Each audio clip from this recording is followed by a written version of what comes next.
നീയേ നിന്നെ വർണ്ണിക്കാം ഞാൻ, എന്നാൽ കഴിവതല്ല. ഗോപികമാരുടെ ആടകൾ കവർന്ന് ആലിലൊളിച്ചവനേ,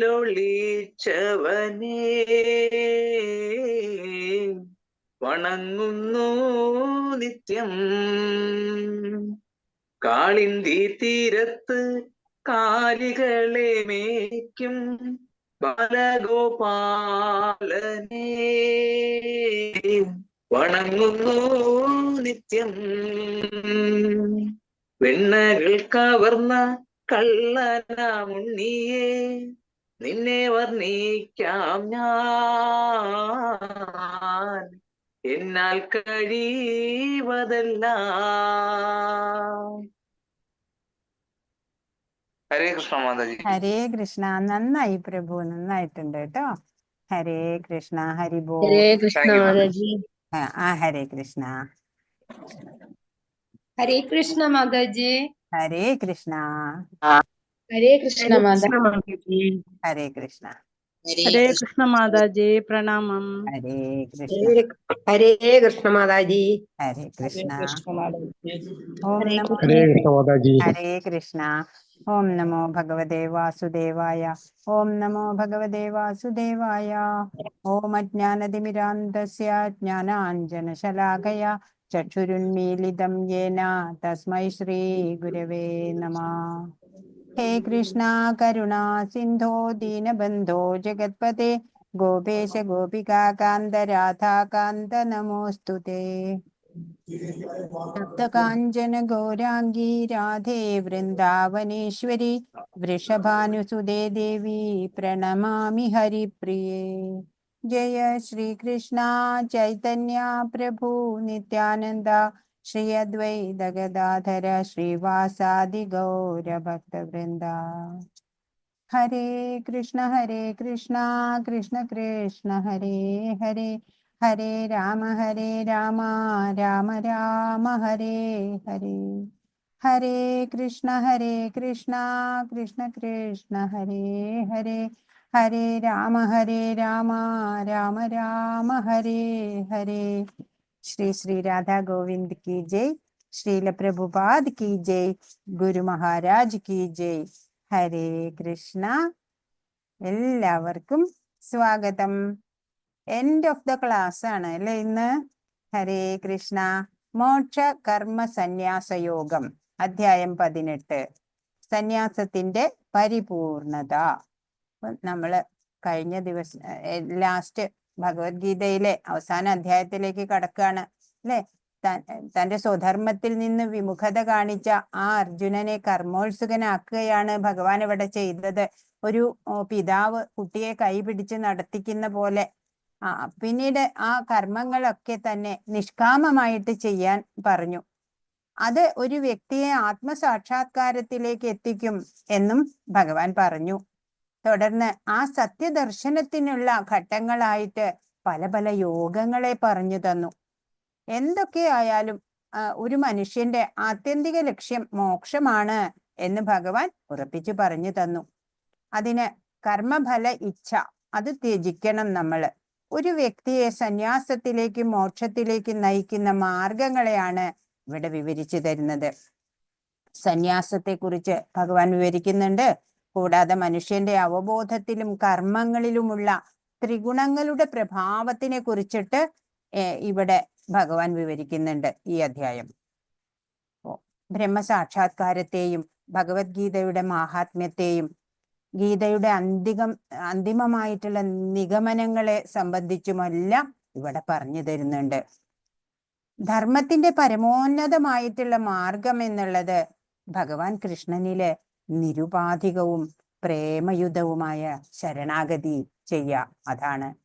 അതൊരു വ്യക്തിയെ എല്ലാ പാപങ്ങളിൽ നിന്ന് മുക്തനായിട്ട് ആക്കി പൂർണ്ണമായ ഉദ്ബുദ്ധിയിലേക്ക് ആനയിക്കും. കൃഷ്ണന്റെ സനാതനമായ ആത്മീയ ധാമത്തിലേക്ക് മടങ്ങിയെത്താൻ പ്രാപ്തനാക്കുകയും ചെയ്യും. ഇതാണ് ഗീതാരഹസ്യം. എന്താണ് ഗീതാരഹസ്യം? ഭഗവാൻ കൃഷ്ണനിലെ നിരുപാധികമായിട്ടുള്ള ആ പ്രേമഭക്തിയോടെ ശരണാഗതി ചെയ്യലാണ് എല്ലാ പാപപ്രതികരണങ്ങളും ഇല്ലാതാക്കും അല്ലേ. അതിൽ നിന്നൊക്കെ മുക്തനായിട്ട് പൂർണ്ണമായിട്ടുള്ള പുരോഗതി കൈവരിക്കാൻ, ലക്ഷ്യം കൈവരിക്കാൻ ഒരു വ്യക്തിക്ക് സാധിക്കും. മാത്രമല്ല സനാതനമായിട്ടുള്ള ആത്മീയ ധാമത്തിലേക്ക്, ഭഗവത് ധാമത്തിലേക്ക്, ഭഗവാന്റെ അടുക്കലേക്ക് മടങ്ങിയെത്താൻ നമ്മളെ പ്രാപ്തനാക്കുകയും ചെയ്യും. അപ്പോ അതാണ് ഗീതാ രഹസ്യം. നമ്മൾ ഈ 18 ദിവസം ഇവിടെ കണ്ടു അല്ലേ. ഹരേ കൃഷ്ണ. ഒന്നാമത്തെ ശ്ലോകം. അർജുന ഉവാച സന്യാസസ്യ മഹാബാഹോ തത്വമിച്ഛാമി വേദിതും ത്യാഗസ്യ ച ഹൃഷീകേശ പൃഥക്കേശി നിഷൂദന. അർജുനൻ പറഞ്ഞു, മഹാബാഹുവായ കൃഷ്ണ, കേശിയെ ഹനിച്ചവനും ഇന്ദ്രിയങ്ങളുടെ നാഥനുമായ ഭഗവാനെ, ത്യാഗത്തിന്റെയും സന്യാസത്തിന്റെയും ഉദ്ദേശം എന്തെന്നറിയാൻ ആഗ്രഹമുണ്ട്. 18ാമത്തെ അധ്യായമായിട്ടും സംശയങ്ങൾ അവസാനിച്ചില്ല അർജുനന്. ഇപ്പൊ എന്താ സംശയം? ഈ ത്യാഗത്തിന്റെയും സന്യാസത്തിന്റെയും ഉദ്ദേശമാണ് അറിയേണ്ടത്. വാസ്തവത്തില് 17ാം അധ്യായത്തില് ഭഗവത്ഗീത അവസാനിക്കുന്നുണ്ട്. എല്ലാറ്റിന്റെയും സംക്ഷിപ്തമായിട്ടുള്ള ഒരു അനക്സർ എന്നൊക്കെ പറയാം, ഒരു അനുബന്ധം. അതാണ് ഈ 18ാം അധ്യായം. ഭക്തിപൂർവമായ ഭഗവത് സേവനം, അതാണ് ജീവിതത്തിന്റെ പരമലക്ഷ്യമെന്ന് ഭഗവത്ഗീതയിൽ ഉടനീളം ഭഗവാൻ പറഞ്ഞു തന്നു. അത്യന്ത രഹസ്യമായ ജ്ഞാനവും അതന്നെയാണ്. ആദ്യ 6 അധ്യായങ്ങളിലെ ഭക്തിഭരിതമായ സേവനത്തിന്, കർമ്മത്തിന് പ്രാധാന്യം. പിന്നീടുള്ള 6 അധ്യായം ഭക്തിയുത സേവനത്തിന്റെ സ്വഭാവവും പ്രവർത്തന രീതിയുമാണ് പറഞ്ഞത്. ശേഷം അവസാന 6 അധ്യായങ്ങളില് ജ്ഞാനം, ത്യാഗം, ഭൗതിക ആധ്യാത്മിക പ്രകൃതികളുടെ പ്രവർത്തനം, ഭഗവത് സേവനം എന്നിവയാണ് വരുന്നത്. അപ്പൊ ഇവിടെ കൊടുത്തിരിക്കുന്ന പിക്ചർ നോക്കൂ. ആകാശം മുട്ടെ വളർന്ന ഒരു കുതിരയാണ് അല്ലെ.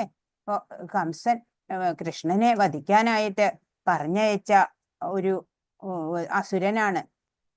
കുതിരയുടെ രൂപമെടുത്ത് ആകാശം മുട്ടുന്ന അത്ര വലിയ രൂപത്തിലെ കുഞ്ചിരോമങ്ങളൊക്കെ ആ മേഘത്തിനെയൊക്കെ തവിട് പൊടിയാക്കിക്കൊണ്ടാ കുതിര വരുന്നത്.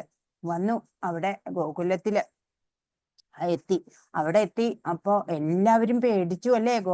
ഗോപകുട്ടികളും ഒക്കെ ഇത് ഒരു അത്ഭുത ദൃശ്യം കണ്ട് പേടിച്ചു. അങ്ങനെ കൃഷ്ണൻ വന്നു. കൃഷ്ണനെയാണ് അല്ലെ ലക്ഷ്യം ഇവന്റെ. അപ്പൊ കൃഷ്ണനെ കണ്ടപ്പോ കാലുകൊണ്ട് ചവിട്ടാനായിട്ട് ഓങ്ങാണ്. അപ്പോഴ് കൃഷ്ണൻ എന്താ ആ കാല് പിടിച്ചിട്ട് ദൂരേക്ക് ഒരു ഏറ് വെച്ചു കൊടുത്തു. അപ്പോ അവിടെ വീണിട്ട് മോഹാത്സ്യപ്പെട്ട് വീണു. കുറച്ചു കഴിഞ്ഞപ്പോ വീണ്ടും ശക്തനാണ് അല്ലെ. അസുരന്മാരുടെ ശക്തി അപാരം.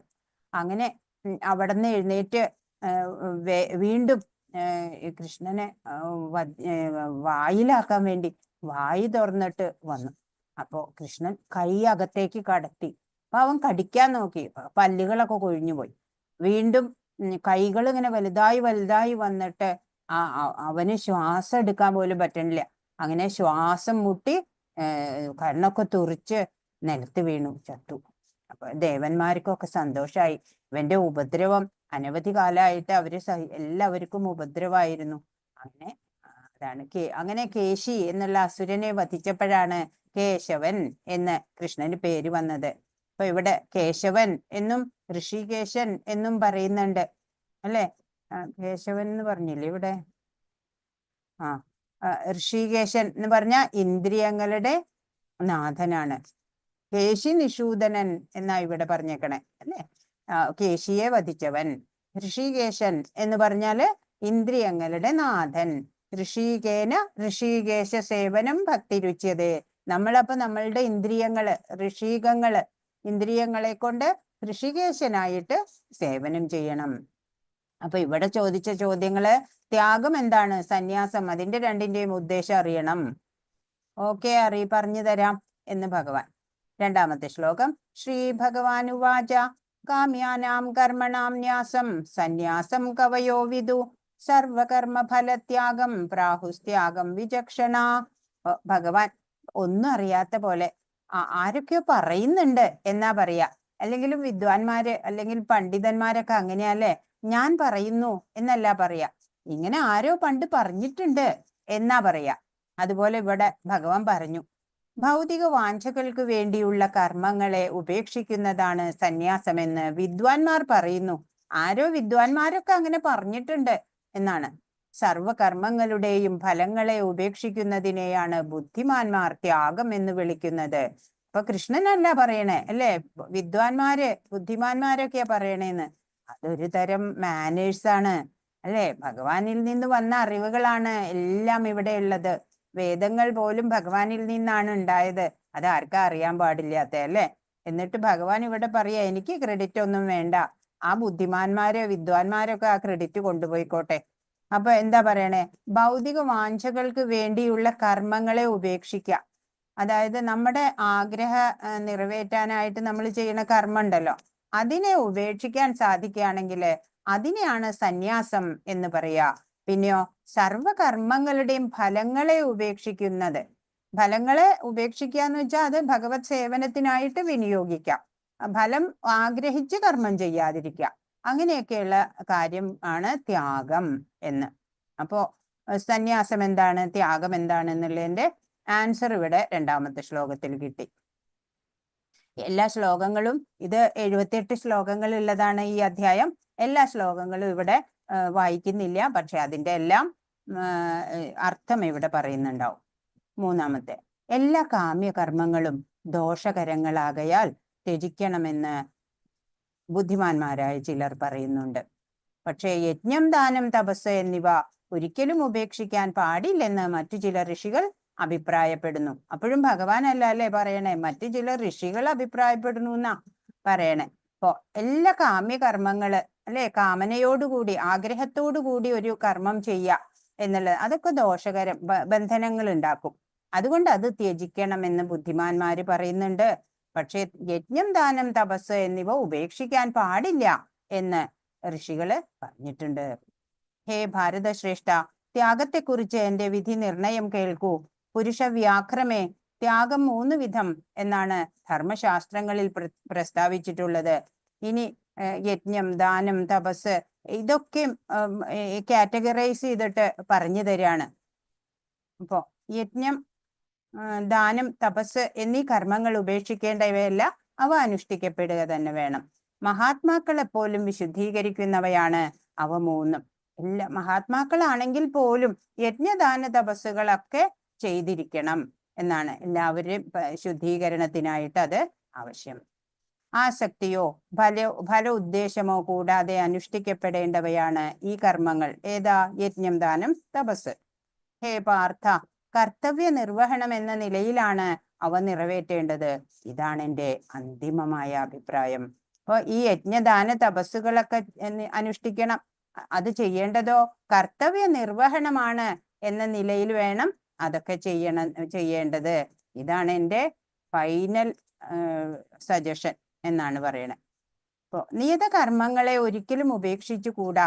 വ്യാമോഹം കൊണ്ട് അങ്ങനെ ചെയ്യുന്നുവെങ്കിൽ ആ ത്യാഗം തമോ ഗുണത്തിലുള്ളതാണ്. ഓരോന്നും ത്യജിക്കുക, ഉപേക്ഷിച്ച് കളയുക, അതാണ് ത്യാഗം അല്ലേ.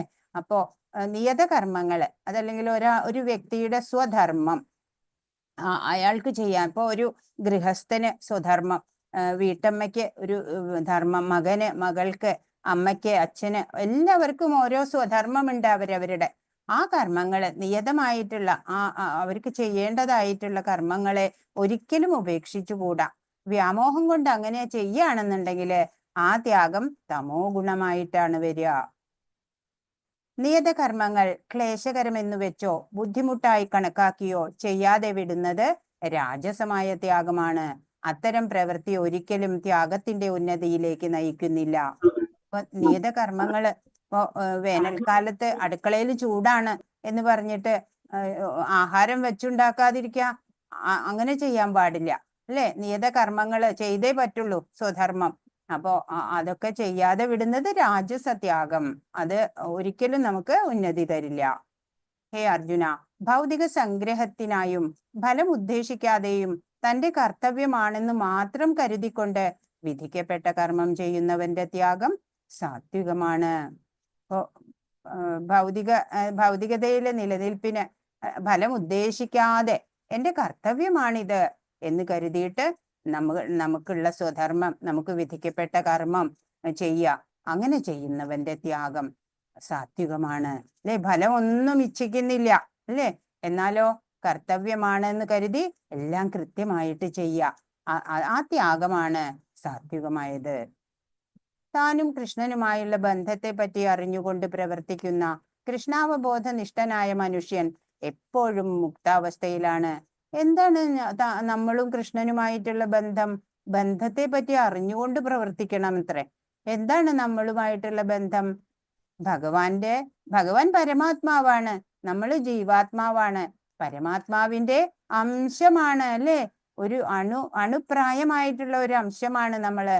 ഭഗവാൻ വിഭുവാണ്, നമ്മളോ അണുവാണ് അല്ലെ. അപ്പോ എല്ലാം ഭഗവാനിൽ നിന്നുണ്ടായതാണ്. ഭഗവാന്റെയും നമ്മുടെയും ഒറിജിൻ ഒന്നാണ് അല്ലെ. അങ്ങനെ അറിയണം ആ ബന്ധത്തെ പറ്റി. താനും കൃഷ്ണനുമായുള്ള ബന്ധത്തെ പറ്റി അറിഞ്ഞുകൊണ്ട് പ്രവർത്തിക്കുന്ന കൃഷ്ണാവബോധനിഷ്ഠനായ മനുഷ്യൻ എപ്പോഴും മുക്താവസ്ഥയിലാണ് അല്ലെ. ഭഗവാൻ ആരാണ്? ആ ഭഗവാന്റെ സർവജ്ഞത്വം, ആ സർവേശ്വരത്വം.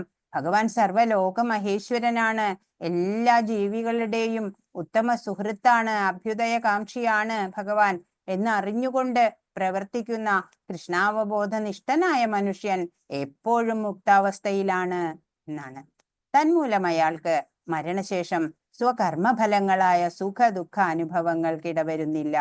നമ്മള് ജീവിത വേളയില് നല്ല കർമ്മങ്ങളും ദുഷ്കർമ്മങ്ങളും എല്ലാം നമ്മൾ ചെയ്തു പോകും അല്ലെ. പക്ഷെ ഇങ്ങനെ ഈ ബോധത്തോടു കൂടി കൃഷ്ണാവബോധനിഷ്ഠനായിട്ട് നമ്മള് താനും ഭഗവാനുമായിട്ടുള്ള ആ ബന്ധത്തിനെ നന്നായി പൂർണ്ണമായി അറിഞ്ഞുകൊണ്ട് നമ്മൾ പ്രവർത്തിക്കുമ്പോൾ നമുക്ക് ബന്ധനങ്ങളില്ല, പിന്നെ പുണ്യവുമില്ല പാപവുമില്ല. പുണ്യം ലഭിച്ചാലോ അതനുഭവിക്കാൻ വേണ്ടിയിട്ട് സ്വർഗാദി ലോകങ്ങളിലൊക്കെ പോകണം. എന്നിട്ടോ അവിടെ അതിന്റെ പുണ്യം അവസാനിച്ചാ വീണ്ടും നമ്മള് ഈ ഭൂമിയിൽ തന്നെ വന്ന് ജനിക്കണം അല്ലെ. പാപമാണെങ്കിലോ പിന്നെ പറയണ്ട, ഭാരം അത് അനുഭവിച്ച് തീർക്കണമെങ്കിൽ ചിലപ്പോ നരകലോകങ്ങളിൽ വരെ പോകേണ്ടി വരും. അതല്ലെങ്കിൽ നീചമായിട്ടുള്ള യോനികളിലൊക്കെ പിറക്കേണ്ടി വരും. നായ, പൂച്ച, അല്ലെങ്കിൽ അതിലും നികൃഷ്ടമായിട്ടുള്ള ഒക്കെ ജീവികളായിട്ടൊക്കെ നമ്മൾക്ക് ജനിക്കേണ്ടി വരും. അപ്പോ ഭഗവാനെ പൂർണ്ണമായി അറിഞ്ഞുകൊണ്ട് കൃഷ്ണാവബോധനിഷ്ഠനായിട്ട് പ്രവർത്തിക്കുമ്പോൾ പുണ്യവുമില്ല പാപവുമില്ല, നമുക്ക് സുഖദുഃഖങ്ങള് അനുഭവിക്കാനിടവരുന്നില്ല. അനാസക്തമായും രാഗദ്വേഷരഹിതമായും ഫലാസക്തി കൂടാതെയും നിയന്ത്രിതമായ വിധത്തിൽ ചെയ്യുന്ന കർമ്മം സാത്വികമെന്ന് പറയുന്നു. 3 ടൈപ്പ് കർമ്മങ്ങളെ പറയാണ്. ആസക്തി കൂടാതെ രാഗദ്വേഷരഹിതമായിട്ട്, വൈരാഗ്യം, രാഗം ദ്വേഷം ഒന്നുമില്ലാതെ, ഫലാസക്തി ഇല്ലാതെ, എനിക്ക് അത് വേണം എന്നുള്ള അത്യാഗ്രഹത്തോടെ നമ്മൾ ഒരു കാര്യം വേണ്ടിയിട്ട് പ്രവർത്തിക്കുകയല്ല. രാഗവുമില്ല ദ്വേഷവുമില്ല, ഫലം ഇച്ഛിക്കുന്നില്ല. അങ്ങനെ നിയന്ത്രിതമായ വിധത്തില് കർമ്മം ചെയ്യുക, അതാണ് സാത്വിക കർമ്മം എന്ന്. തന്റെ ആഗ്രഹം നിറവേറ്റാനായോ മിഥ്യാഹംഭാവം കൊണ്ടോ ഏറെ പ്രയാസപ്പെട്ട് ചെയ്യുന്ന കർമ്മമാണ് രാജസ കർമ്മം. ആഗ്രഹ നിവൃത്തിക്കായിട്ട്, അല്ലെങ്കിൽ ഞാൻ ചെയ്യുന്നു എന്ന് മറ്റുള്ളവരെ കാണിക്കാൻ വേണ്ടിയിട്ട് ഒക്കെ വളരെ ചെയ്യണമല്ലോ എന്നുള്ള ആ പ്രയാസപ്പെട്ട് ചെയ്യുന്ന കർമ്മം രാജസകർമ്മം. തുടർന്നുണ്ടാവുന്ന കെട്ടുപാടുകളെയോ അന്യർക്കുണ്ടാവുന്ന നാശത്തെയോ ക്ലേശങ്ങളെയോ അവഗണിച്ചും ശാസ്ത്ര നിർദ്ദേശങ്ങൾക്കെതിരായും വ്യാമോഹം മൂലം ചെയ്യുന്ന കർമ്മമത്രേ താമസം. അപ്പോ ഈ തമോ ഗുണത്തിൽപ്പെട്ട ആളുകളുടെ സ്വഭാവം നമ്മൾ കണ്ടു അല്ലെ, 14-ാം അധ്യായത്തിൽ നമ്മൾ കണ്ടു. അപ്പോ അവര് ചെയ്യുന്നതൊന്നും അവർക്കും ഗുണത്തിനല്ല, മറ്റുള്ളവർക്കും ഗുണത്തിന് ഉപയോഗിക്കില്ല അല്ലെ. വേണ്ടതെന്താ വേണ്ടാത്തതെന്താ ഇതൊന്നും അവർക്ക് അറിഞ്ഞുകൂടാ. അപ്പോ തുടർന്നുണ്ടായേക്കാവുന്ന കെട്ടുപാടുകള് അല്ലെ, ആഫ്റ്റർ ഇഫക്ട്സ് എന്താണ്, എന്ത് കോൺസിക്വൻസസ് ഉണ്ടാവുക ഇങ്ങനെ പ്രവർത്തിച്ച, അതൊന്നും അവർക്ക് നോട്ടമില്ല. അന്യർക്കുണ്ടാവുന്ന നാശത്തെയോ ക്ലേശങ്ങളെയോ അവഗണിച്ചും ശാസ്ത്ര നിർദ്ദേശങ്ങൾക്കെതിരായും വ്യാമോഹം മൂലം ചെയ്യുന്ന കർമ്മമത്രേ താമസം. അപ്പോ എല്ലാം വേണ്ട രീതിയിൽ ആലോചിച്ച് ചെയ്യാനൊന്നും തമോ ഗുണികൾക്ക് സാധിക്കില്ല. കുന്തിപുത്ര, ചെയ്യേണ്ടതും ചെയ്തു കൂടാത്തതുമെന്ത്, ഭയപ്പെടേണ്ടതും ഭയപ്പെടേണ്ടാത്തതുമെന്ത്, ബന്ധത്തിനും മോക്ഷത്തിനും കാരണമാവുന്നതെന്ത് എന്നെല്ലാം അറിയുന്നതാണ് സാത്വികമായ ബുദ്ധി. ബുദ്ധികളും ഉണ്ട് 3 തരം. എന്താണ് എന്താണ് ചെയ്യേണ്ടത്, എന്താണ് ചെയ്തു കൂടാത്തത്, എന്തിനെയാണ് ഭയപ്പെടേണ്ടത്, എന്തിനെ ഭയപ്പെടണ്ട, പിന്നെ ബന്ധത്തിന് എന്താണ് കാരണമാവുക, മോക്ഷത്തിന് എന്താണ് കാരണമാവുക, ഇതെല്ലാം അറിയുന്ന ബുദ്ധി ഉണ്ടല്ലോ, അതാണ് സാത്വിക ബുദ്ധി അല്ലെ. വിവേചനം, വിവേകം, അങ്ങനെയൊക്കെ പല വാക്കുകളിലൂടെ വേണമെങ്കിൽ ഇതിനെ പറയാം അല്ലെ. ധർമ്മമെന്ത്, അധർമ്മമെന്ത്, ചെയ്യേണ്ടതെന്ത്, ചെയ്യരുതാത്തതെന്ത് എന്ന് വേർതിരിച്ചറിയാനാവാത്ത ബുദ്ധിയാണ് രാജസം. അപ്പോ ധർമ്മ അധർമ്മങ്ങളെ വേർതിരിച്ചറിയണം അല്ലെ. അതറിയാത്തവര്, അതുപോലെ ഏതാണ് ചെയ്യേണ്ട പ്രവൃത്തി, ഏതാണ് ചെയ്യരുതാത്തവ, ഇതൊന്നും വേർതിരിച്ചറിയാനാവാത്ത ബുദ്ധി രാജസ ബുദ്ധിയാണ്. വ്യാമോഹത്തിന്റെയും അന്ധകാരത്തിന്റെയും സ്വാധീനതയിൽ അധർമ്മത്തെ ധർമ്മമായും ധർമ്മത്തെ അധർമ്മമായും കരുതി സദാ തെറ്റായ വഴിക്ക് പ്രവർത്തിക്കുന്ന ബുദ്ധി താമസമാകുന്നു. അപ്പൊ തമോ ഗുണികൾ എന്താ ചെയ്യാ? ശരി അവർക്ക് തെറ്റായിട്ട് തോന്നും അല്ലെ, തെറ്റവർക്ക് ശരിയായിട്ടാ തോന്നുക. അധർമ്മത്തിനെ ധർമ്മമായിട്ട് തോന്നും, ധർമ്മത്തെയോ അധർമ്മമായിട്ടാ അവര് കരുതുക. അങ്ങനെ തെറ്റായ വഴിയിലൂടെയാണ് അവര് ആലോചിക്കുക, പ്രവർത്തിക്കുക അല്ലെ. അപ്പൊ അവരുടെ ബുദ്ധി താമസ ബുദ്ധിയാണ്. 54-ാമത്തെ ശ്ലോകം. ബ്രഹ്മഭൂത പ്രസന്നാത്മാ ന ശോചതി ന കാംക്ഷതി സമസർവേഷു ഭൂതേഷു മദ്ഭക്തിം ലഭതേ പരാം. ഈ ആധ്യാത്മിക അവസ്ഥയിൽ എത്തിച്ചേർന്നവൻ പരബ്രഹ്മ സാക്ഷാത്കാരം സിദ്ധിച്ച് പരമാനന്ദം അനുഭവിക്കുന്നു. അയാൾക്ക് ദുഃഖമില്ല, ആഗ്രഹങ്ങളില്ല, സർവഭൂതങ്ങളിലും സമഭാവനയാണ് അയാൾക്കുള്ളത്. ഈ നിലയിൽ അയാൾ വിശുദ്ധ ഭക്തിയോടെ എന്റെ സേവനത്തിൽ മുഴുകുന്നു. ഏത് ആധ്യാത്മിക അവസ്ഥയാണ്? ബ്രഹ്മഭൂത അവസ്ഥ അല്ലെ. എല്ലാം ഭഗവാനിൽ നിന്നാണ് വരുന്നത് എന്നുള്ള ആ ഭഗവാന്റെ ആ സർവേശ്വരത്വം, ആ സർവജ്ഞത്വം അറിഞ്ഞു കഴിഞ്ഞ് ആ കൃഷ്ണാവബോധത്തിൽ ഉറച്ചു നിന്നുകൊണ്ട് എല്ലാ പ്രവർത്തനങ്ങളും ചെയ്യുക. അങ്ങനെയുള്ള ആ അവസ്ഥയിൽ എത്തിച്ചേർന്നവര് പരബ്രഹ്മ സാക്ഷാത്കാരം സിദ്ധിച്ച് പരമാനന്ദം അനുഭവിക്കും. ആ ആൾക്ക് പിന്നെ ദുഃഖങ്ങളോ ആഗ്രഹങ്ങളോ ഒന്നും ഉണ്ടാവില്ല. സർവഭൂതങ്ങളിലും എല്ലാ ജീവജാലങ്ങളിലും സമഭാവനയാണ്. എല്ലാത്തിൻ്റെയും ഉള്ളില് ആ ഭഗവത് ചൈതന്യം തന്നെയാണ്, ഒന്നിലും ഒരു മാറ്റമില്ല അല്ലെ. ഈ നിലയിൽ അയാൾ വിശുദ്ധ ഭക്തിയോടെ ഭഗവത് സേവനത്തിൽ മുഴുകുന്നു. അതാണ് അതിന്റെ ആ പരിപൂർണത അല്ലെ. എല്ലാ സകല ജീവികളെയും ഒരേ മാതിരി കാണുക, ഒരു വേർതിരിവുകള് ഉച്ചനീചത്വങ്ങള് ഒന്നും ഉണ്ടാവില്ല അല്ലെ. അങ്ങനെ വരുമ്പോഴ് അയാൾക്ക് പിന്നെ ദുഃഖങ്ങളില്ല, ഒരു ആഗ്രഹങ്ങളുമില്ല, എല്ലാം ഭഗവാനെ കുറിച്ചുള്ള പൂർണ്ണജ്ഞാനം നേടിക്കഴിഞ്ഞു. അങ്ങനെ അയാള് വിശുദ്ധ ഭക്തിയോടെ ഭഗവത് സേവനത്തിൽ മുഴുകും എന്നാണ്. ഹരേ കൃഷ്ണ. 55. ഭക്ത്യാ മാം അഭിജാനാതി യാവാന്യശ്ചാസ്മി തത്വത തതോ മാം തത്വതോ ജ്ഞാത്വാ വിശദേ തദനന്തരം. ഭക്തിയുത സേവനം കൊണ്ട് മാത്രമേ ഞാനാണ് പരമദിവ്യോത്തമ പുരുഷൻ എന്ന സത്യം അറിയാൻ കഴിയൂ. ആ ഭക്തി കൊണ്ട് തന്നെ എന്നെക്കുറിച്ച് പൂർണ്ണബോധം നേടുമ്പോൾ അയാൾക്ക് ദൈവ സാമ്രാജ്യത്തിൽ പ്രവേശിക്കാൻ കഴിയും. അപ്പൊ ഭക്തിയുത സേവനം അല്ലെ, ഭഗവാനായിക്കൊണ്ട് എല്ലാ കർമ്മങ്ങളും ഭഗവാനിൽ മനസ്സുറപ്പിച്ചുകൊണ്ട് ചെയ്യാൻ ആർക്കാണോ സാധിക്കുക, അതുപോലെ ഭഗവാനാണ് പരമദിവ്യോത്തമ പുരുഷൻ, supreme personality of God head ഭഗവാൻ കൃഷ്ണനാണ് എന്നുള്ള ആ സത്യം അവർക്കേ അറിയാൻ കഴിയൂ. ഭക്തിയുത സേവനം, ഭഗവാനായിക്കൊണ്ട് സേവനം ചെയ്ത് നമുക്കത് ഉറപ്പ് വരും അല്ലെ. അതുവരെ ഇനി അതന്നെയാണോ, ഭഗവാൻ തന്നെ, കൃഷ്ണൻ തന്നെയാണോ സുപ്രീം എന്നൊക്കെ സംശയം. പക്ഷെ ഭക്തിയുത സേവനം കൊണ്ട് ഭഗവാന് ആ പരമദിവ്യോത്തമ പുരുഷൻ എന്നുള്ള ആ ഭഗവാന്റെ ശ്രേഷ്ഠതമമായ സ്റ്റാറ്റസ് നമ്മൾക്ക് പൂർണ്ണമായിട്ട് ബോധ്യം വരും. അങ്ങനെ ആ ഭക്തി കൊണ്ട് തന്നെ എന്നെക്കുറിച്ച് പൂർണ്ണ ബോധം നേടുമ്പോൾ അയാൾക്ക് ദൈവ സാമ്രാജ്യത്തിൽ പ്രവേശിക്കാൻ കഴിയും. ആ പ്രേമഭക്തിയില് എത്തിക്കഴിഞ്ഞാല് ഭഗവാനെ കുറിച്ചുള്ള എല്ലാ അറിവും സമ്പാദിച്ചു കഴിഞ്ഞു. അങ്ങനെയുള്ള ഒരാള് ദൈവ സാമ്രാജ്യത്തിൽ പ്രവേശിക്കാൻ ക്വാളിഫൈഡ് ആയി അല്ലേ? അയാൾക്ക് പിന്നെ എന്താണ്, ഓണററി ഡിഗ്രിയാണ് കൊടുക്കുക. നേരെ പോകാം അങ്ങോട്ട് അല്ലേ, ധാമത്തിലേക്ക്. അപ്പൊ ഇവിടെ നോക്കൂ, ഇവിടെ ഗജേന്ദ്ര മോക്ഷം ആണ്. അപ്പൊ നമുക്കറിയാം, ഈ കഥ നമ്മൾ പറഞ്ഞതല്ലേ? ഹരേ കൃഷ്ണ, ഗജേന്ദ്ര മോക്ഷം പറഞ്ഞതല്ലേ? പറഞ്ഞതാണ് മാതാജി. അതെ അതെ. ഏത് ക്ലാസ്സിലാ പറയണേന്ന് ഓർമ്മയില്ലാത്ത കാരണം ചോദിക്കണത്. അപ്പൊ ഈ ഗജേന്ദ്രൻ കാലില് മുതല കടിച്ചിട്ട് കുറെ വർഷങ്ങളോളം അല്ലെ അവിടെ യാതനകൾ അനുഭവിച്ചു.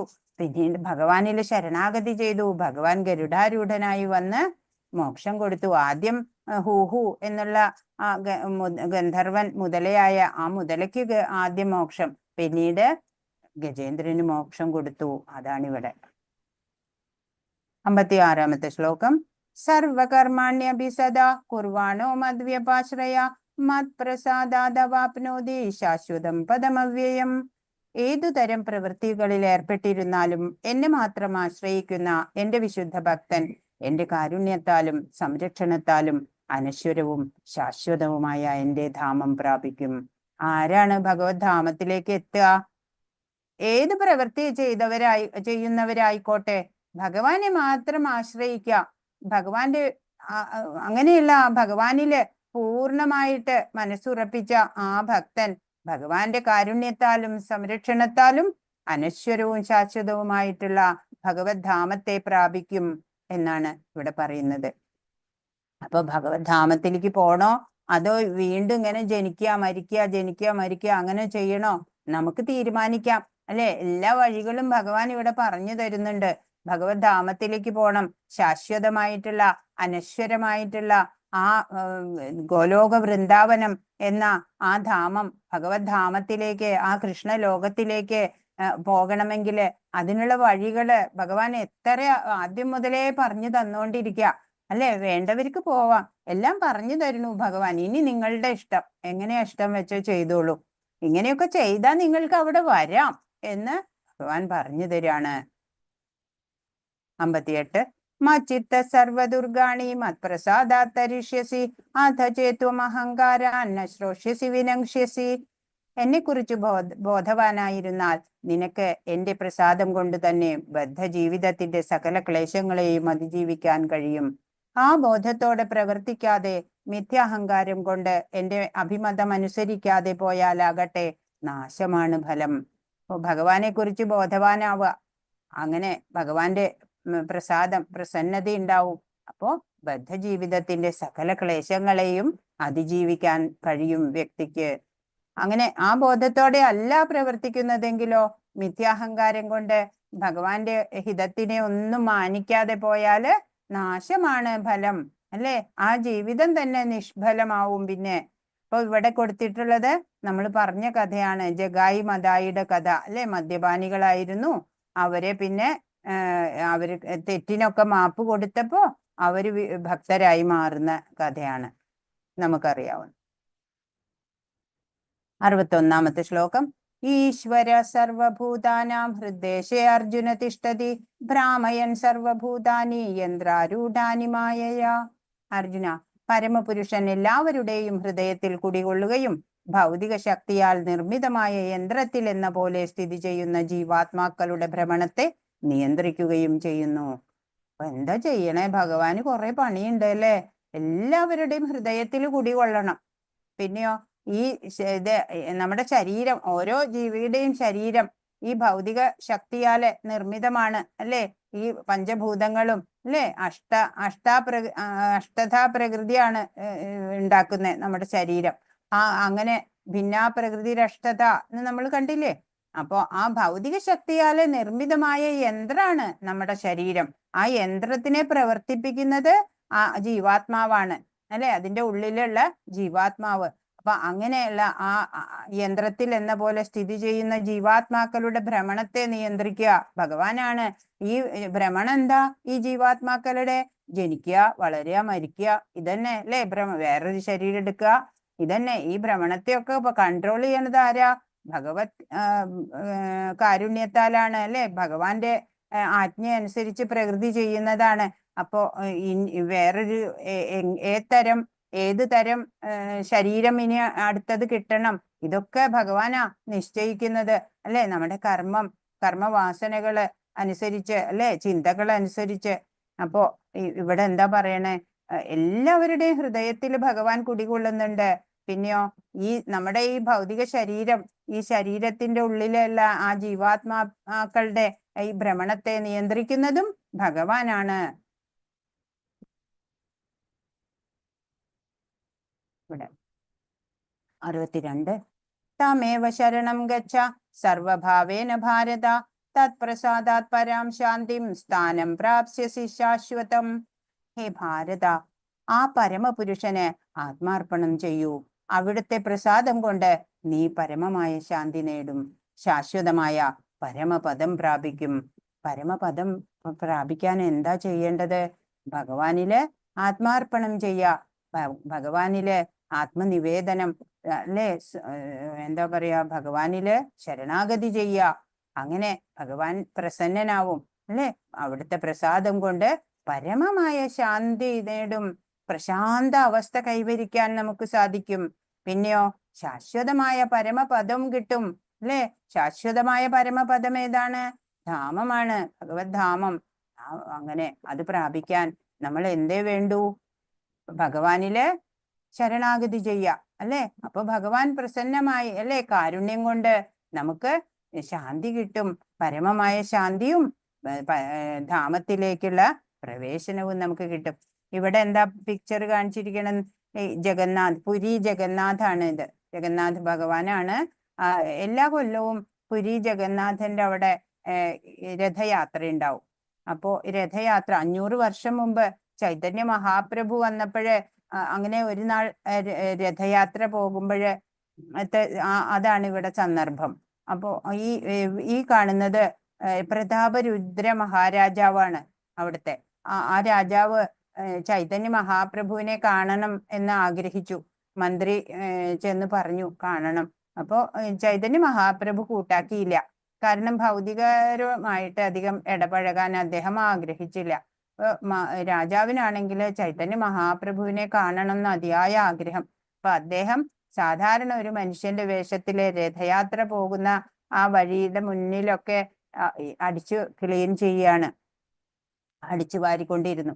അപ്പോ അദ്ദേഹത്തിന്റെ ആ സേവനം കണ്ടിട്ട് ചൈതന്യ മഹാപ്രഭു പിന്നെ അദ്ദേഹത്തിനെ കാണാൻ കൂട്ടാക്കി. അങ്ങനെ അദ്ദേഹം ചൈതന്യ മഹാപ്രഭു ക്ഷീണിതനായിട്ട് ഉറങ്ങുന്ന വേളയില് രാജാവ് അവിടെ പാദം തലോടിക്കൊണ്ട് അവിടെ ഈ അഷ്ടപതി പാടിക്കൊണ്ട് ഇരിക്കണതാണ് ഉണർന്നപ്പോ കണ്ടത്. അങ്ങനെ അദ്ദേഹത്തെ ശിഷ്യനായിട്ട് സ്വീകരിക്കുകയാണ് ചെയ്തത്. അതാണ് ഇവിടെ സന്ദർഭം. 63-ാമത്തെ ശ്ലോകം. ഈതി തേ ജ്ഞാനമാഖ്യാതം ഗുഹ്യാത് ഗുഹ്യതരം മയാ വിമൃശ്യൈതദശേഷേണ യഥേച്ഛസി തഥാ കുരു. ഇപ്രകാരം അതിരഹസ്യമായ ജ്ഞാനമാണ് ഞാൻ നിനക്ക് വിവരിച്ചു തന്നത്. ഇനി സമഗ്രമായി ആലോചിച്ച ശേഷം ഹിതമെന്ന് തോന്നുന്നത് എന്തോ അത് ചെയ്യുക. പല പല ടൈപ്പ് രഹസ്യങ്ങളായിട്ടുള്ള അറിവുകൾ വെളിപ്പെടുത്തി അല്ലെ ഇത്രയും നേരം. അപ്പോ പറയാണ്, ഞാൻ നിനക്ക് അതിരഹസ്യമായ ജ്ഞാനമാണ് വിവരിച്ചു തന്നത്.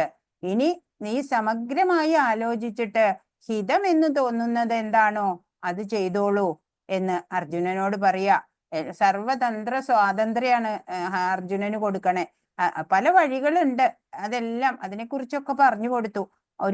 നല്ലൊരു പാരന്റ് മക്കൾക്ക് പറഞ്ഞു കൊടുക്കും അല്ലെ, ഇന്നത് പഠിച്ചാ ഇന്ന കാരിയർ ഉയർന്നു പോകാം എന്നൊക്കെ. ഇനി നിന്റെ ഇഷ്ടത്തിന് എന്താ വേണ്ടതെന്ന് വെച്ചാ എടുത്തോളൂ. അതുപോലെ തന്നെയാണ് ഇവിടെ ഭഗവാൻ പറയണത് അല്ലെ. എല്ലാം അതിരഹസ്യമായ ജ്ഞാനം ഞാൻ നിനക്ക് വിവരിച്ചു തന്നു.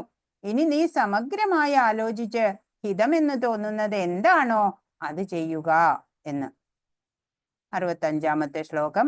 മന്മനാഭവ മദ്ഭക്തോ മദ്യാജി മാം നമസ്കുരു മാമേ വൈശ്യസി സത്യം തേ പ്രതിജാനേ പ്രിയോസിമേ. ഈ ശ്ലോകം നമ്മൾ മുമ്പും കണ്ടു പരിചയമുണ്ട് അല്ലെ. 9-34 ശ്ലോകമായിട്ട് നമ്മൾ ഇത് പഠിച്ചിട്ടുണ്ട്. ഈ 3-ാമത്തെ വരി മാത്രമാണ് വ്യത്യാസമുള്ളൂ. അപ്പൊ എന്താ 4 കാര്യങ്ങൾ നമ്മൾ ചെയ്യേണ്ടത് ഭഗവാനെ കിട്ടാൻ? എപ്പോഴും എന്നെ ഓർക്കുക, എന്റെ ഭക്തനാവുക, എന്നെ ആരാധിക്കുകയും പ്രണമിക്കുകയും ചെയ്യുക. ഇങ്ങനെ ചെയ്തു പോന്നാൽ നിശ്ചയമായും നിനക്ക് എന്നെ പ്രാപിക്കാം. ഞാൻ തീർത്തു പറയുന്നു. എന്തെന്നാൽ എനിക്ക് പ്രിയപ്പെട്ടവനാണ് നീ.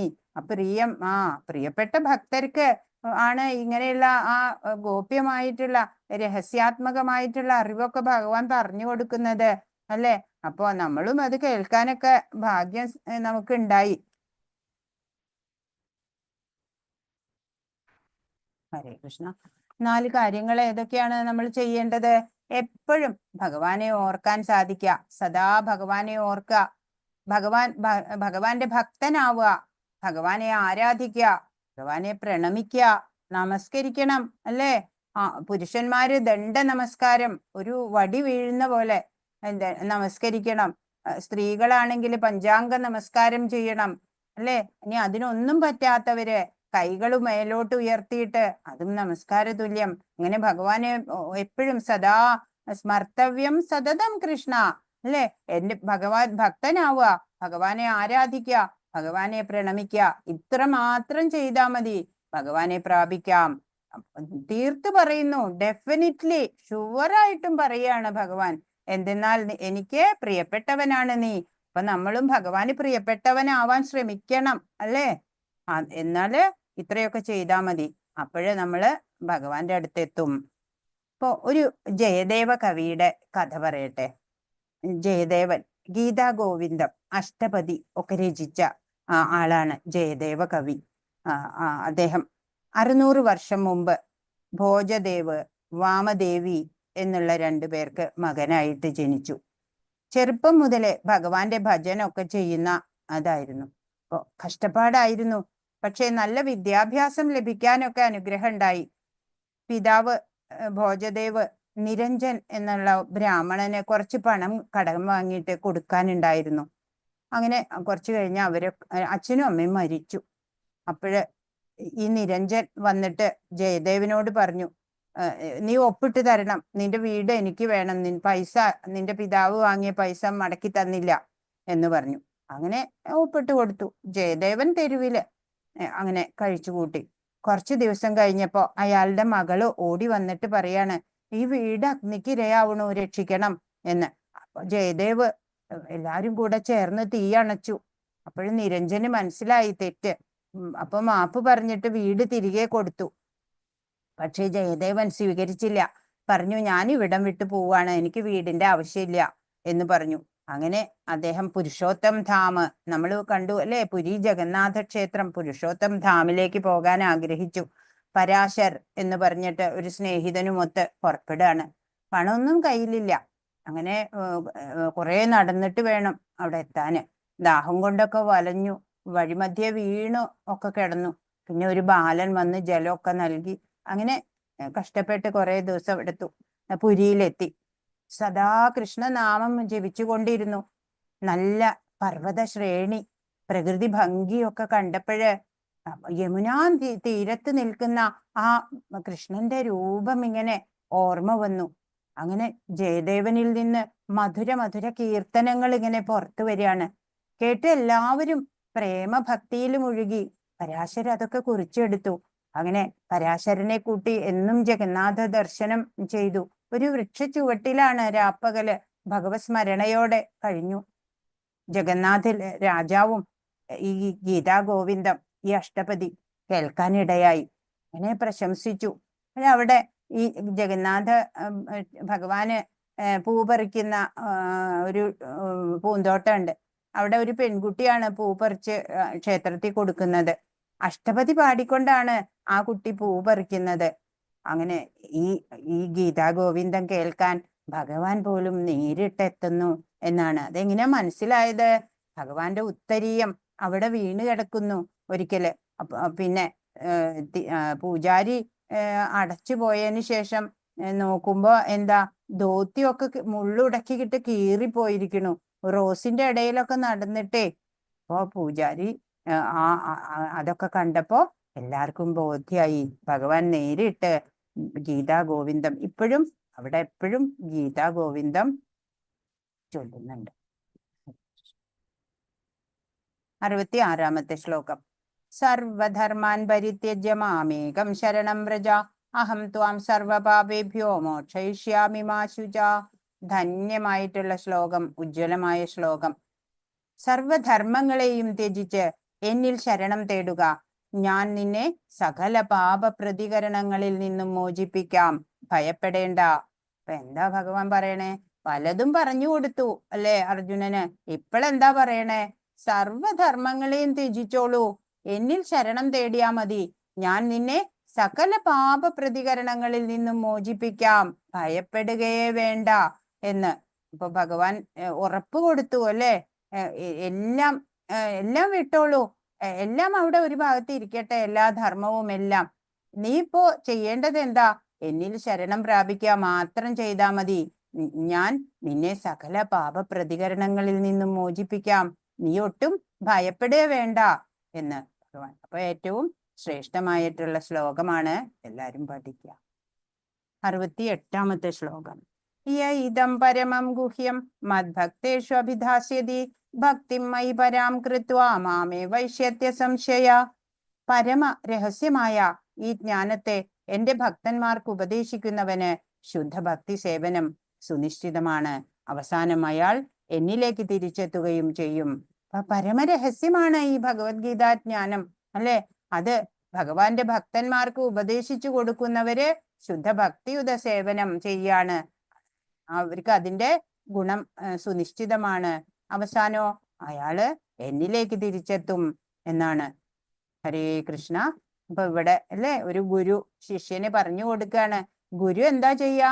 ശിഷ്യനെ തന്നോളം ഉയർത്തും അല്ലെ. തന്റെ അത്ര തന്നെ അറിവ് പകർന്നു കൊടുക്കും ഒരു യഥാർത്ഥ ഗുരു അല്ലെ. ഭഗവാനിലേക്ക് എത്തിക്കും ഒരു ശിഷ്യനെ. അതുപോലെയാണ് ജഗദ്ഗുരുവായിട്ടുള്ള ഭഗവാൻ അർജുനന് എല്ലാ പരമരഹസ്യമായിട്ടുള്ള ജ്ഞാനത്തെയും പറഞ്ഞു കൊടുത്തു. ഇനി അത് അറിവുള്ളവര് മറ്റുള്ളവർക്ക് അറിയാത്തവർക്ക് പറഞ്ഞു കൊടുക്കുക. ഭക്തിയുത സേവനമാണത്. അങ്ങനെയുള്ളവര് പരിപൂർണതയിലെത്തും. 69. നച തസ്മാൻ മനുഷ്യേഷു കശ്ചിന്മേ പ്രിയകൃതമ അഭവിത നച മേ തസ്മാ ധന്യപ്രിയതരോ ഭുവി. അങ്ങനെയുള്ള ഒരു ഭക്തനേക്കാൾ എനിക്ക് പ്രിയങ്കരനായിട്ട് ഈ ലോകത്തിലെ മറ്റൊരാളില്ല, ഇനി ഒരിക്കലും ഉണ്ടാവുകയുമില്ല. അപ്പോ ജ്ഞാനം, ഭഗവത്ഗീതയിലെ ജ്ഞാനം മറ്റുള്ളവർക്ക് ഭക്തർക്ക് ഉപദേശിച്ചു കൊടുക്കുന്ന അങ്ങനെയുള്ള ഒരു ഭക്തനേക്കാൾ എനിക്ക് പ്രിയങ്കരനായിട്ട് ഈ ലോകത്ത് മറ്റൊരാളില്ല, ഇനി ഒരിക്കലും ഉണ്ടാവുകയില്ല എന്ന് ഇവിടെ നമ്മൾ പഠിക്കുന്നത് ശീലപ്രഭുപാദിന്റെ വിവർത്തനത്തോട് ഭാവാർത്ഥത്തോട് കൂടിയ ബുക്കാണ് അല്ലെ. വളരെ സരളമായിട്ട് നമുക്ക് ഗ്രഹിക്കാൻ അതുകൊണ്ട് സാധിക്കുന്നുണ്ട് അല്ലെ. ഭഗവത്ഗീത ഓരോ തവണ നമ്മൾ വായിക്കുമ്പോഴും പഠിക്കുമ്പോഴും പുതിയ പുതിയ അറിവുകൾ അതിൽ നിന്ന് ഉരുത്തിരിഞ്ഞു വരുന്നതായിട്ട് നമുക്ക് മനസ്സിലാവും. ഭഗവത്ഗീത എത്ര പഠിച്ചാലും പഠിച്ചു കഴിയില്ല. വീണ്ടും നമ്മൾ അത് എടുത്ത് വായിക്കുമ്പോൾ നമുക്ക് പുതിയൊരു ആശയമാണ് നമുക്ക് അതിൽ നിന്ന് കിട്ടുക. അതുകൊണ്ട് 12,04,00,000 മുമ്പ് വിവസ്വാന് പറഞ്ഞു കൊടുത്ത ആ ഭഗവത്ഗീത അതേ സിലബസ് ഇപ്പോഴും പ്രസക്തമായിട്ട് നിലകൊള്ളുകയാണ് അല്ലെ. അതിന് കൂടുതൽ മേന്മയോടെയാണ് ഇപ്പോഴും ഓരോരുത്തരും ഭഗവത്ഗീത പഠിച്ചുകൊണ്ടിരിക്കുന്നത് അല്ലെ. അപ്പൊ നമ്മളും എത്ര പഠിച്ചാലും പിന്നെയും നമുക്ക് അതിൽ നിന്ന് അറിയാൻ ബാക്കിയുണ്ടാവും. 70-ാമത്തെ ശ്ലോകത്തിന്റെ താല്പര്യം. നമ്മൾ തമ്മിൽ നടത്തുന്ന പാവനമായ ഈ സംഭാഷണം പഠിച്ചറിയുന്നവർ ബുദ്ധി കൊണ്ട് എന്നെ ആരാധിക്കുകയാണ് ചെയ്യുന്നതെന്ന് ഞാൻ പ്രഖ്യാപിക്കുന്നു. പൂവെടുത്തിട്ട് പൂജിക്കണ്ട അല്ലെ. ഈ സംഭാഷണം ഭഗവാനും അർജുനനുമായിട്ടുള്ള ഈ ഭഗവത്ഗീതയിലൂടെയുള്ള ഈ സംഭാഷണം പഠിച്ച് അറിയുക. അങ്ങനെ ചെയ്യുന്നവര് എന്താ ചെയ്യണേ? ബുദ്ധി കൊണ്ട് ഭഗവാനെ ആരാധിക്കുക എന്ന് ഭഗവാൻ ഡിക്ലെയർ ചെയ്തു ഇവിടെ. അല്ലാണ്ട് വെറുതെ പറഞ്ഞേക്കുമല്ല അല്ലേ. ഇന്ന് ഞാൻ പ്രഖ്യാപിക്കുകയാണ്. അപ്പോ ഇത് അത്രയും ശ്രേഷ്ഠമായതാണ് അല്ലേ. അത്രയുണ്ട് അതിന്റെ സിഗ്നിഫിക്കൻസ് എന്ന് കാണിക്കാനാണ് ഈ പാവനമായിട്ടുള്ള സംഭാഷണാണ് കൃഷ്ണനും അർജുനനും അല്ലെ തമ്മിലുള്ള. അത് പഠിക്ക അറിയ. അങ്ങനെ ചെയ്യുന്നവര് ബുദ്ധി കൊണ്ട് ഭഗവാനെ ആരാധിക്കുക തന്നെ ആണ് ചെയ്യുന്നതെന്ന് ഇവിടെ ഡിക്ലെയർ ചെയ്ത് കഴിഞ്ഞു ഭഗവാൻ. കുന്തിപുത്രനായ ധനഞ്ജയ, നീ ഇതെല്ലാം ശ്രദ്ധയോടുകൂടി കേട്ടില്ലേ? അജ്ഞാനത്തിൽ നിന്നുളവായ നിന്റെ വ്യാമോഹം ഇപ്പോൾ നീങ്ങിയില്ലേ? അവസാനം ഒരു ചോദ്യം ചോദിക്കുകയാണ്. എപ്പോഴും അർജുനൻ ചോദിച്ചാൽ മതിയോ? അല്ലേ? ഭഗവാൻ ചോദിക്കുകയാണ്, ധനഞ്ജയ, അർജുന, ഇപ്പോ എല്ലാം നീ ശ്രദ്ധയോടുകൂടി കേട്ടില്ലേ? അജ്ഞാനം കൊണ്ടുണ്ടായിരുന്ന വ്യാമോഹമൊക്കെ നിന്റെ നീങ്ങിയില്ലേ എന്ന് ചോദിക്കുകയാണ്. അർജുനൻ പറഞ്ഞു, പ്രിയപ്പെട്ട കൃഷ്ണ, ഹേ അച്യുത, ഇപ്പോൾ എന്റെ വ്യാമോഹം തീർന്നു. അങ്ങയുടെ കരുണ കൊണ്ട് ബുദ്ധി തിരിച്ചു കിട്ടി. ഞാനിപ്പോൾ ദൃഢനും സംശയരഹിതനുമാണ്. അങ്ങയുടെ ആജ്ഞയനുസരിച്ച് പ്രവർത്തിക്കാൻ തയ്യാറായിരിക്കുന്നു. അപ്പോ അർജുനൻ മറുപടി പറഞ്ഞു, ഉവ്വ് കൃഷ്ണ, എനിക്ക് ഇപ്പൊ എന്റെ എല്ലാ വ്യാമോഹവും തീർന്നു. അങ്ങയുടെ കാരുണ്യത്താല് എനിക്കിപ്പോ പഴയ പോലെ എന്റെ ബുദ്ധിയൊക്കെ തിരിച്ചു കിട്ടി. ഇപ്പൊ ഞാന് പണ്ടത്തെക്കാളും ദൃഢനും സംശയമൊന്നുമില്ല, ഇപ്പൊ ഒട്ടുമില്ല. അങ്ങനെ അങ്ങയുടെ ആജ്ഞ അനുസരിച്ച് ഇനി ഞാൻ പ്രവർത്തിച്ചോളാം എന്ന് അർജുനൻ ഇവിടെ പറയാണ്. അപ്പൊ നമ്മൾ ഓരോരുത്തരും ഭഗവത്ഗീത പഠിക്കാൻ വരുന്ന ആളല്ല. നമ്മളിപ്പോ 18 ദിവസം കഴിയുമ്പോ നമ്മളിലെ നമ്മൾ അറിയാതെ തന്നെ ഒരു ട്രാൻസ്ഫോർമേഷൻ ഉണ്ടായിട്ടുണ്ട്.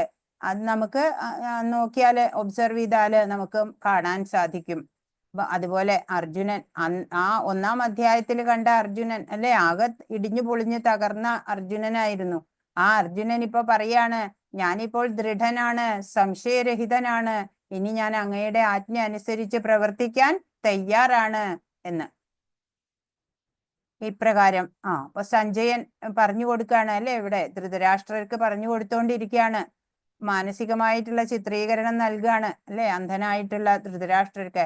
സഞ്ജയൻ പറയാണ്, ഇപ്രകാരം മഹാത്മാക്കളായ കൃഷ്ണ അർജുനന്മാർ തമ്മിൽ നടന്ന ഈ സംഭാഷണം ഞാൻ കേട്ടു. അത്ഭുതകരമായ ആ സന്ദേശം എന്നെ കോൾമയിർക്കൊള്ളിക്കുന്നു. യോഗേശ്വരനായ കൃഷ്ണൻ തന്നെ അർജുനന് പരമരഹസ്യമായ ഈ യോഗം ഉപദേശിച്ചത് വ്യാസദേവന്റെ അനുഗ്രഹത്താൽ എനിക്ക് നേരിട്ട് കേൾക്കാനിടവന്നു. അപ്പൊ എന്താ പറയണേ? ഈ കൃഷ്ണ അർജുനന്മാര് തമ്മിൽ നടന്ന സംഭാഷണം ഞാൻ കേട്ടു. ആ അത്ഭുതകരമായിട്ടുള്ള സന്ദേശങ്ങളാണ് ഭഗവാൻ നൽകിയത്. അത് ഓർത്ത് ഞാൻ കോൾമയിർ കൊള്ളുകയാണ്. യോഗേശ്വരനായിട്ടുള്ള കൃഷ്ണനാണ് അർജുനന് പരമരഹസ്യമായ ഈ യോഗമെല്ലാം ഉപദേശിച്ചു. അത് വ്യാസദേവന്റെ അനുഗ്രഹത്താൽ എനിക്ക് നേരിട്ട് കേൾക്കാൻ ഇടവന്നു. സഞ്ജയന് വ്യാസദേവൻ ദിവ്യചക്ഷുസ് കൊടുത്തു. അതിനാല് വ്യാസദേവന്റെ അനുഗ്രഹത്താല് സഞ്ജയനും നേരിട്ട് കേൾക്കാൻ സാധിച്ചു. കൃഷ്ണാർജുനന്മാരുടെ അത്ഭുതകരമായ ഈ പുണ്യ സംവാദം വീണ്ടും വീണ്ടും ഓർത്തോർത്ത് ഞാൻ അനുനിമിഷം ആനന്ദപുളകിതനാകുന്നു രാജാവേ എന്ന്. ഇപ്പൊ കൃഷ്ണാർജുനന്മാരുടെ ഈ പുണ്യ സംവാദം ഉണ്ടല്ലോ, അത് ഞാൻ വീണ്ടും വീണ്ടും ഓർക്കുകയാണ്. ആനന്ദ പുളകിതനായി മാറിയിരിക്കുന്നു രാജാവേ. അല്ലയോ രാജാവേ, കൃഷ്ണന്റെ അത്ഭുതാവഹമായ ആ രൂപം ഓർക്കും തോറും എനിക്ക് വിസ്മയം വർദ്ധിക്കുന്നു. വീണ്ടും വീണ്ടും സന്തോഷമുണ്ടാകുന്നു. ഒരു അത്ഭുതവും വിസ്മയവും ഒക്കെ വരുമ്പോഴാണ് ഈ റിപ്പീറ്റ് ചെയ്ത് പറയണത് അല്ലെ, റിപ്പീറ്റേഷൻ ഉണ്ടാവണത്. വീണ്ടും വീണ്ടും എനിക്ക് സന്തോഷം ഉണ്ടാവുന്നു, ആനന്ദ പുളകിതനാവുന്നു. ഭഗവാന്റെ ആ യൂണിവേഴ്സൽ ഫോം, അത്ഭുതാവഹമായ ആ രൂപം ഓർക്കും തോറും എനിക്ക് വിസ്മയം വർദ്ധിക്കുന്നു, വീണ്ടും വീണ്ടും സന്തോഷമുണ്ടാകുന്നു എന്നാണ് സഞ്ജയൻ ധൃതരാഷ്ട്രരോട് പറയുന്നത്. ഒടുവിലത്തെ ശ്ലോകാണ് 78ാമത്തെ ശ്ലോകം. സഞ്ജയൻ പറയാണ്, യത്ര യോഗേശ്വര കൃഷ്ണോ യത്ര പാർത്ഥോ ധനുർധര തത്ര ശ്രീർ വിജയോ ഭൂതിർ ധ്രുവാനീതിർമതിർമമ. എന്താ പറയണേ? എവിടെ യോഗേശ്വരനായ കൃഷ്ണനുണ്ടോ, എവിടെ വില്ലാളി വീരനായ അർജുനനുണ്ടോ, അവിടെയാണ് ഐശ്വര്യവും വിജയവും അസാധാരണ ശക്തിയും നീതിയുമുള്ളത്. ഇതാണ് എന്റെ അഭിപ്രായം. അപ്പോ സഞ്ജയന്റെ അഭിപ്രായം എന്താണ്? എവിടെയാണോ യോഗേശ്വരനായിട്ടുള്ള കൃഷ്ണനുള്ളത്, എവിടെയാണോ വില്ലാളി വീരനായ അർജുനനുള്ളത്, അവിടെയാണ് എല്ലാ ഐശ്വര്യവും വിജയവും അസാധാരണ ശക്തിയും നീതിയും എല്ലാം ഉള്ളത്. ഇതാണ് എന്റെ അഭിപ്രായം എന്ന്. അപ്പോ അതിന്റെ ഒരു കൗരവപക്ഷത്തിന്റെ തോൽവിയുടെ ഒരു സൂചനയാണ് ഇവിടെ കൊടുക്കുന്നത് സഞ്ജയൻ ധൃതരാഷ്ട്രർക്ക്. അല്ലെ?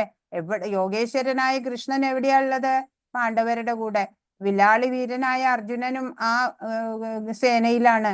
അപ്പൊ അവിടെയാണ് എല്ലാ ഐശ്വര്യവും വിജയവും അസാധാരണ പവറും നീതിയും എല്ലാം അവിടെയാണ് ഉണ്ടാവുക എന്നാണ് എൻ്റെ അഭിപ്രായം. ഇത്ര പറഞ്ഞാ പോരെ? അല്ലെ? അല്ലാണ്ട് നിങ്ങൾ തോൽക്കും എന്നൊന്നും പറയേണ്ട ആവശ്യമില്ല. ഇത്രയും പറഞ്ഞപ്പോ എല്ലാവർക്കും മനസ്സിലായി കൗരവപക്ഷത്തിന് പരാജയം നേരിടും എന്നുള്ളത്. ഹരേ കൃഷ്ണ. ഇവിടെ ഒരു കഥ പറയാൻ വിട്ടുപോയോ?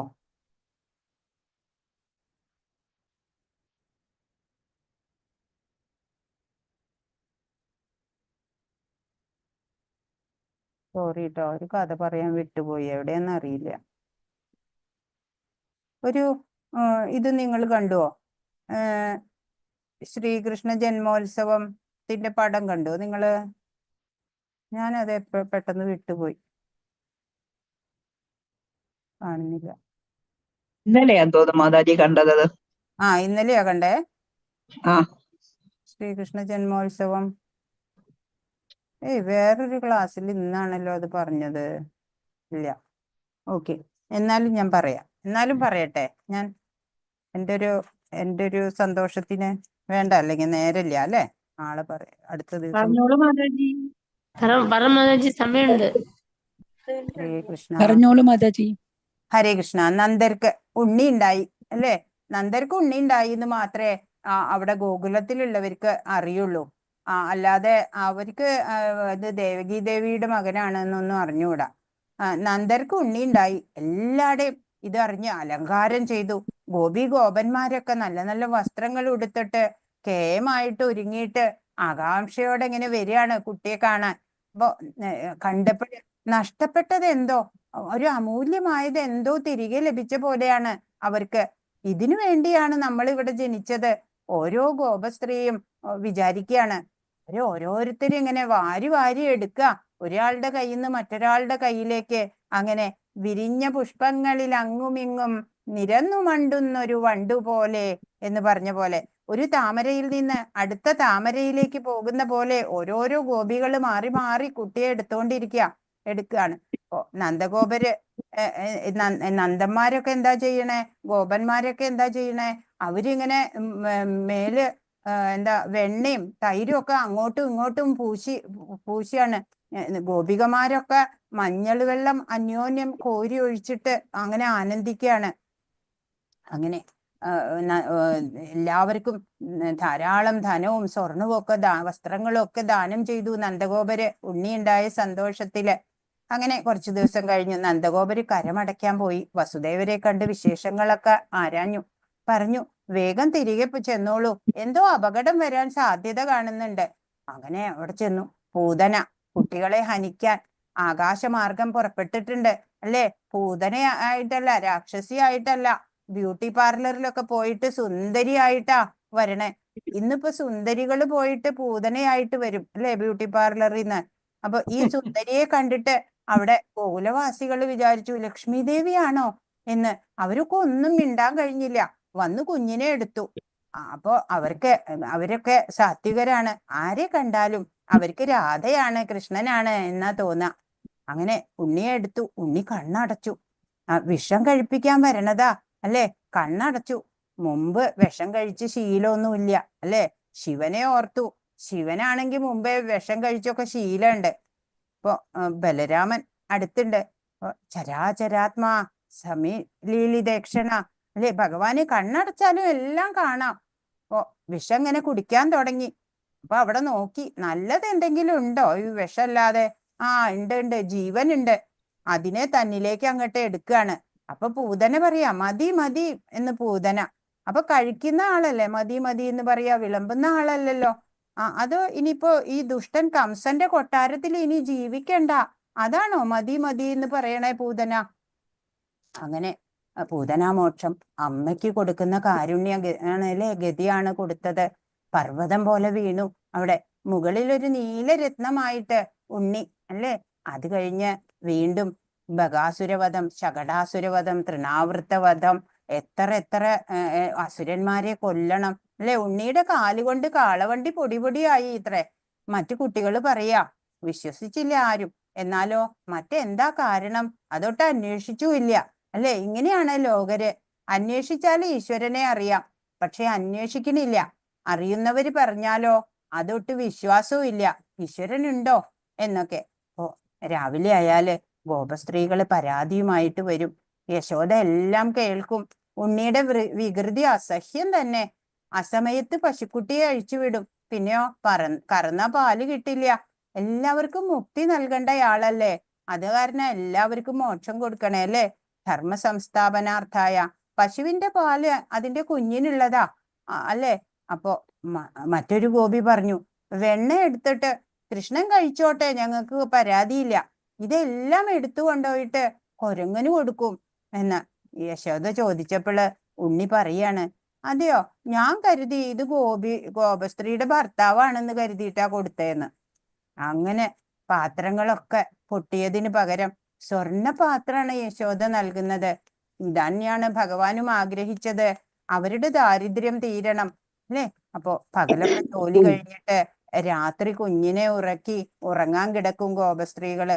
കൃഷ്ണൻ വന്ന് കുട്ടിയെ പിച്ചി ഉണർത്തും. പിന്നെ രാത്രി ഒന്നും ഉറങ്ങാൻ കഴിയില്ല. അപ്പൊ ഈ ലൗകികത്തില് ജാഗ്രതയായിരിക്കണം എന്ന് കാണിച്ചു തരാനാണ്. അങ്ങനെ ഒരു ഗോപിക പറഞ്ഞു, വെണ്ണ മോഷ്ടിക്കാൻ വന്നു. ഗോപികയുടെ അവിടെ വെണ്ണ മോഷ്ടിക്കാൻ വന്നപ്പോഴ് ഗോപിക പറയാ, ഞാൻ അങ്ങോട്ട് ചെന്നപ്പോഴ് നീ ആരാ എന്ന് എന്നോട് ചോദിക്കണു. എന്റെ വീട്ടില് വന്നിട്ടേ കണ്ണൻ ചോദിക്കുക, കസ്തും ബാല എന്ന്. ഞാൻ തിരിച്ചു ചോദിച്ചു. അപ്പൊ ഉണ്ണി പറയുന്നു, ഞാൻ രാമാനുജൻ. ഞാൻ ആരാണെന്ന് പിടികൊടുക്കില്ല എപ്പോഴും. ബലരാമന്റെ അനുജനാ ഞാൻ, അത്രേ പറയുള്ളൂ. അപ്പൊ ബലരാമൻ അവിടെ നല്ല പേരാണേ. അങ്ങനെ ബലരാമന്. അപ്പൊ ഈ ഗോപസ്ത്രീകളുടെയൊക്കെ വീട്ടിൽ വെണ്ണ മോഷ്ടിക്കാൻ ചെല്ലുന്ന കൃഷ്ണനോട് ചോദിച്ചാ പറയും, മന്മന്ദിരാ ശങ്കയാ, എന്റെ വീടാന്ന് വിചാരിച്ചിട്ടാ ഞാനിവിടെ കേറിയത് എന്ന്. അപ്പോ ചിലപ്പോ അങ്ങനെ സംഭവിക്കും അല്ലെ? ഒരേ പെയിന്റ് ഒരേപോലെ ഫർണിച്ചറൊക്കെ ഉണ്ടെങ്കിൽ ചിലപ്പോ ഇത് എന്റെ വീടാന്നൊക്കെ തോന്നിയേക്കാം. പക്ഷെ വെണ്ണക്കലത്തിൽ എന്താ കൈയിട്ടത് ചോദിക്കും. അപ്പൊ പറയും, അമ്മ പറഞ്ഞു വെളുത്ത പശുക്കിടാവിനെ കാണാനില്ല, അതിനെ തെരഞ്ഞു വന്നതാ എന്ന്. അപ്പൊ കലത്തിലോ തെരയണേ? നിങ്ങൾ പറയാറില്ലേ കുന്തം പോയ കുടത്തിലും തെരയണം. അപ്പോ ഇരുട്ടുമുറിയിൽ കൊണ്ടുവച്ചാല് അതും കണ്ടുപിടിക്കും. മറ്റൊരു ഗോപി സ്വതേ തടിച്ച പ്രകൃതാണ്. അപ്പൊ അമ്മായിയമ്മ പറയും, എല്ലാ പാലും വെണ്ണയും നീ എടുത്ത് കഴിച്ചോളൂ, എന്നിട്ട് ഇങ്ങനെ തടി വെക്കണേ. അപ്പോ കൃഷ്ണനാണ് എല്ലാം എടുത്ത് കളയണതേ. അപ്പോ കൃഷ്ണനെ കയ്യോടെ പിടിച്ചിട്ട് കാണിച്ചു കൊടുക്കണം അമ്മായിയമ്മയ്ക്ക്. അപ്പോ ഉറിയിൽ വെച്ച വെണ്ണ എടുക്കാന് വീട്ടിൽ ഒളിച്ചു കയറി കണ്ണൻ. അപ്പൊ ഓരോരുത്തരുടെ മുകളിലായിട്ട് കയറി വെണ്ണ എടുത്തു. ഈ ഗോപിക വന്ന് കണ്ടുപിടിച്ചു. അപ്പൊ പറയാ, നീ വേണമെങ്കിൽ എന്നെ അടിച്ചോ, പക്ഷെ മുത്തശ്ശിയോട് പറയണ്ടാട്ടോ, എന്നെ പറ്റി നല്ല അഭിപ്രായമാ. അപ്പൊ വിട്ടില്ല. ഗോപിയുടെ മുഖത്തേക്ക് വായിലുള്ള പാലും വെണ്ണയും ഒക്കെ അങ്ങ് തുപ്പി. പാലിൽ കുളിച്ച ഗോപി ഉണ്ണിയുടെ കയ്യിൽ നിന്ന് പിടിവിട്ടു. അപ്പൊ ഉണ്ണി ഓടി പിന്നാലെ ഈ ഗോപികയും. അങ്ങനെ നേരെ അമ്മായിയമ്മയുടെ മുമ്പില് ചെന്നുപെട്ടു. അപ്പൊ അമ്മായിയമ്മ പറഞ്ഞു, ഇത്ര കാലം ഞാൻ സംശയിച്ചേ ഉള്ളൂ, ഇപ്പൊ കണ്ടു, നീ തന്നെയാ എല്ലാ പാലും വെണ്ണ എടുത്ത് കഴിക്കണല്ലേ എന്ന്. അങ്ങനെ ഓരോ കുസൃതികൾ കാണിച്ചു. കൃഷ്ണൻ വന്നിട്ട് മോഷ്ടിക്കാൻ തന്നെയാണ് എല്ലാ ഗോപസ്ത്രീകളും വെണ്ണ സൂക്ഷിക്കുന്നത്. യശോദയോട് പരാതി പറയാൻ വരുന്നതും ആ കൃഷ്ണന്റെ മുഖത്തെ ആ നവരസം കാണാൻ തന്നെയാണ് എന്ന് പറയാണ്. ഹരേ കൃഷ്ണ. അപ്പോ ധൃതരാഷ്ട്രരുടെ ഒരു ചോദ്യത്തോടെ ഭഗവത്ഗീത ആരംഭിച്ചു അല്ലെ? വീരയോദ്ധാക്കളായിട്ടുള്ള ഭീഷ്മര്, കർണൻ, ദ്രോണര് ഒക്കെ സഹായത്തിനുള്ള തന്റെ മക്കൾക്ക് വിജയം ലഭിക്കുമെന്ന് പ്രതീക്ഷിച്ചു. യുദ്ധരംഗം വിവരിച്ചിട്ട് സഞ്ജയൻ പറയുന്നുണ്ട്, കൃഷ്ണാർജുനന്മാർ എവിടെയോ അവിടെയായിരിക്കും സർവശ്രേയസ്സും സകല വിഭൂതികളും അല്ലെ? അപ്പോ യുദ്ധം ദുര്യോധനനും യുധിഷ്ഠിരനും തമ്മില് അല്ലെ, ആര് ലോകം ഭരിക്കും എന്നറിയാൻ വേണ്ടിയുള്ള യുദ്ധം. യുധിഷ്ഠിരൻ ജയിച്ചു ഭരിക്കും എന്ന് സഞ്ജയൻ ഇവിടെ പ്രവചിക്കുകയാണ്. ജയിച്ചതിന് ശേഷം യുധിഷ്ഠിരൻ കൂടുതൽ അഭ്യുദയം ഉണ്ടാകും, നീതിമാനും ഭക്തനും ധാർമ്മികനുമാണ് എന്നൊക്കെ സഞ്ജയൻ പറയുന്നുണ്ട്. തന്റെ ജീവിതത്തില് നാളിതുവരെ ഒരൊറ്റ നുണ പോലും യുധിഷ്ഠിരൻ പറഞ്ഞിട്ടില്ല. അപ്പോ ഇവിടെ ഭഗവത്ഗീത ഉത്കൃഷ്ടമായ നീതിശാസ്ത്രം ആണ്. ഭഗവത്ഗീതയിൽ നിന്ന് എന്താ മനസ്സിലാക്കുക? ആത്മസാക്ഷാത്കാരം നേടുന്നത് എങ്ങനെ എന്ന് അല്ലെ? എല്ലാ നിഗമനങ്ങളും പറഞ്ഞു തന്നു. പരമസത്യം ഭഗവാൻ മാത്രമാണ് എന്നതാണ് ഭഗവത്ഗീതയുടെ മറ്റൊരു ഭാവം. ഭഗവത്ഗീതയിലെ 5 പ്രധാന വിഷയങ്ങള് ചർച്ച ചെയ്യുന്നുണ്ട്. പരമദിവ്യോത്തമ പുരുഷൻ, ഭൗതിക പ്രകൃതി, ജീവാത്മാവ്, ശാശ്വതമായ കാലം, കർമ്മം എന്നിവ. ഇവ 5ഉം ഭഗവാൻ കൃഷ്ണനെ ആശ്രയിച്ച് നിലനിൽക്കുന്നതാണ്. ശുദ്ധമായ ആത്മാവാണ് നമ്മുടെ ജീവൻ. പരമാത്മാവിന്റെ അണുപ്രായമായിട്ടുള്ള ഒരു അംശം അല്ലെ? ഭഗവാനെ സൂര്യനോട് ഉപമിക്കാമെങ്കിൽ ജീവാത്മാക്കളെ സൂര്യപ്രകാശത്തോട് ഉപമിക്കാം. അപ്പോ ഭഗവാന്റെ പ്രഭാവം, ഭഗവാന്റെ കരുണ എല്ലാം നമ്മളിപ്പോ മനസ്സിലാക്കി അല്ലെ? ഇനി ഭഗവാൻ അല്ലാതെ ഒന്നുമില്ല എന്ന് ഗോപികൾ ചിന്തിച്ച് നിത്യകർമ്മങ്ങൾ ചെയ്തു. അതുപോലെ ഭഗവാനിൽ നിന്ന് ഒരു മാത്ര പോലും വിയോഗമില്ലാതെ സാധിക്കണം നമുക്ക്. Billions and billions of universe അടങ്ങുന്ന ഈ ഭൗതിക ലോകം, അതിലെല്ലാം ഉൾപ്പൂകി അതിനെയെല്ലാം നിലനിർത്തുന്നത് ഭഗവാൻ കൃഷ്ണൻ. ഭൗതിക ലോകത്തേക്കാൾ 3 മടങ്ങിലധികം വലിപ്പം ആധ്യാത്മിക ലോകത്തിനുണ്ട്. അചിന്ത്യമായ വിസ്തൃതിയിൽ സ്ഥിതമായ ഈ പ്രപഞ്ചം എന്നുള്ളത് ഭഗവാനാണ്. ഇതിൽ കൂടുതൽ ഭഗവാന്റെ സർവജ്ഞത്വം, സർവേശ്വരത്വം എങ്ങനെ മനസ്സിലാക്കാനാണ്? ഭഗവാനുമായുള്ള നമ്മുടെ മറന്നു കിടക്കുന്ന ബന്ധം അത് റീഎസ്റ്റാബ്ലിഷ് ചെയ്യുക, ഭഗവത് പ്രാപ്തി നേടുക. അതാണ് നമ്മൾ ചെയ്യുക.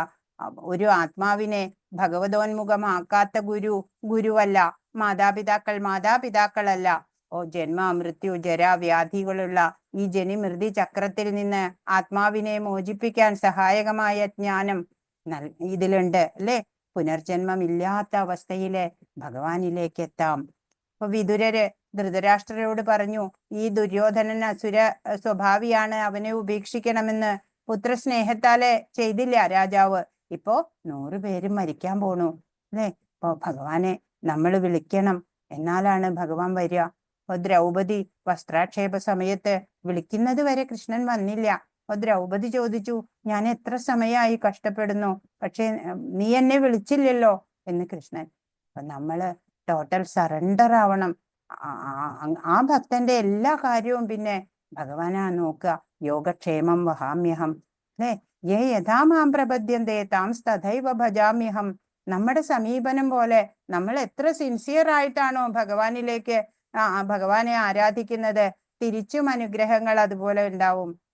ഈ 18 ദിവസത്തെ ഗീതാധ്യയനം ഒരു ഓട്ടപ്രദക്ഷിണായിരുന്നു അല്ലെ? അതെങ്കിലും ലഭിച്ച നമ്മള് ഭാഗ്യവാന്മാരാണ്. നിങ്ങള് ഈ സന്ദേശം ജീവിതത്തിൽ പകർത്തുക, ചുറ്റുമുള്ളവർക്ക് പറഞ്ഞു കൊടുക്കുക, ലൈഫിൽ അപ്ലൈ ചെയ്യുക, നാമം ജപിക്കുക. ഗീതാ മാഹാത്മ്യം ഒന്ന് നോക്കേണ്ടതുണ്ട്. ഗീതാശാസ്ത്രമിതം പുണ്യം യപ്പഠേത് പ്രേത പുമാൻ വിഷ്ണു പദമവാപ്നോതി ഭയശോകാതിവർജിത. പവിത്രമായ ഈ ഗീതാശാസ്ത്രത്തെ പ്രയത്നപൂർവം പഠിക്കുന്നവൻ ഭയശോകങ്ങളിൽ നിന്ന് മുക്തനായി വിഷ്ണുവിന്റെ പദം പോകുന്നു. ഗീതാധ്യയനശീലസ്യ പ്രാണായാമപരസ്യ ച നൈവ സന്ധിഹി പാപാനി പൂർവജന്മകൃതാനി ച. നിത്യവും ഗീത വായിക്കുകയും പ്രാണായാമം ശീലിക്കുകയും ചെയ്യുന്നവന്റെ പൂർവജന്മകൃത പാപങ്ങൾ നശിക്കുകയും പുതുതായി പാപങ്ങൾ ഉണ്ടാകാതിരിക്കുകയും ചെയ്യുന്നു. മലനിർമോചനം പുംസാം ജലസ്നാനം ദിനേ ദിനേ സകൃത് ഗീതാംഭസി സ്നാനം സംസാരമലനാശനം. മനുഷ്യരുടെ പ്രതിദിന സ്നാനം ശരീരത്തിലെ അഴുക്കു മാറ്റുന്നതാണ്. എന്നാൽ ഭഗവത്ഗീതയാകുന്ന പുണ്യജലത്തിൽ ഒരിക്കൽ മാത്രം കുളിച്ചാൽ അത് സംസാരമലത്തെ നശിപ്പിക്കുന്നു. ഗീതാസു ഗീതാ കർത്തവ്യ കിമന്യേ ശാസ്ത്രവിസ്തരേ യാ സ്വയം പത്മനാഭസ്യ മുഖപത്മാദ്വിനിസൃത. ഭഗവത്ഗീത വളരെ നന്നായി പഠിക്കേണ്ടതാണ്. വിഷ്ണുവിന്റെ മുഖപത്മത്തിൽ നിന്ന് നിർഗളിച്ച ഭഗവത്ഗീതയുള്ളപ്പോൾ മറ്റനേകം ശാസ്ത്രങ്ങൾ എന്തിന്? ഭാരതാമൃത സർവസ്വം വിഷ്ണോർവക്ത്രാദ്വിനിസൃതം ഗീതാ ഗംഗോദകം പീത്വാ പുനർജന്മന വിദ്യതേ. മഹാഭാരതത്തിന്റെ സാരവും ഭഗവാൻ വിഷ്ണുവിന്റെ തന്നെ മുഖത്തു നിന്ന് പുറപ്പെട്ടതുമായ ഗീതയാകുന്ന പവിത്രമായ ഗംഗാജലം കുടിച്ചാൽ പുനർജന്മം ഉണ്ടാകുന്നില്ല. ഏകം ശാസ്ത്രം ദേവകീപുത്ര ഗീതമേകോ ദേവോ ദേവകീപുത്ര ഏവ. ഏകോ മന്ത്രസ്തസ്യ നാമാനി യാനി കർമാപ്യേകം തസ്യ ദേവസ്യ സേവ.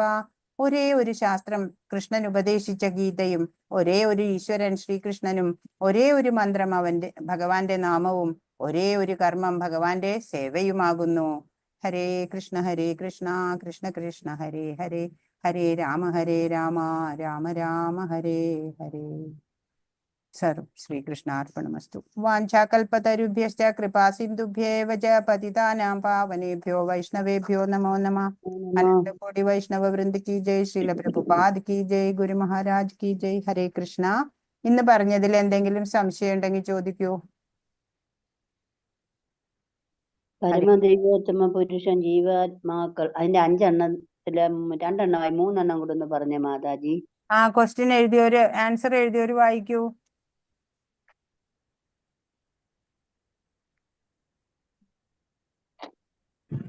പരമദിവ്യോത്തമ പുരുഷൻ 1, 2 ഭൗതിക പ്രകൃതി, 3 ജീവാത്മാവ്, 4 ശാശ്വതമായ കാലം, 5 കർമ്മം.